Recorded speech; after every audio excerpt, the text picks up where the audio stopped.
Delivered a monumental victory for the Constitution, the separation of powers, and the rule of law in striking down the excessive use of nationwide injunctions to interfere with the normal functioning of the executive branch.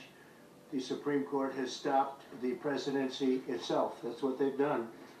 And really, it's been an amazing period of time this last hour.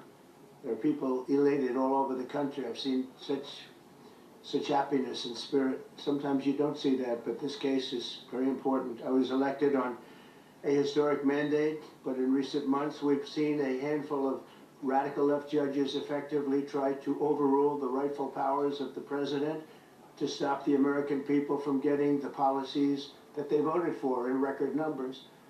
The Supreme Court's emergency docket, also called the shadow docket or the interim docket, is for, well, emergencies. This is every time the federal government had a case there, back to the first Trump administration.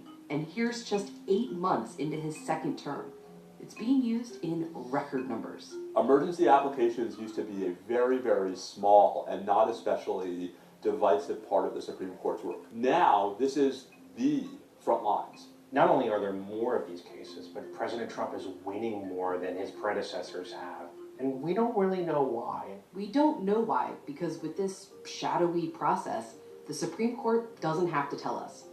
Okay, so this is it. This is the constitutional crisis we've been warning about. The Supreme Court issued a ruling ordering Trump to comply with the law, to reinstate policies that he illegally eliminated, to return deported individuals who were removed in violation of court orders, and Trump is refusing. He's openly defying the Supreme Court, saying he doesn't have to follow their ruling, and that defiance has triggered immediate calls for impeachment. Democratic members of Congress, including Representative Sri Thanedar from Michigan, are saying Trump's refusal to obey a lawful Supreme Court ruling is an impeachable offense, that Congress has a constitutional duty to remove a president who openly defies the judiciary, and impeachment resolutions are being filed. Res.353 has been introduced formally impeaching Trump for high crimes and misdemeanors. This is happening right now, and it's moving fast, because what Trump is doing is unprecedented. No president has ever openly refused to comply with a direct Supreme Court order.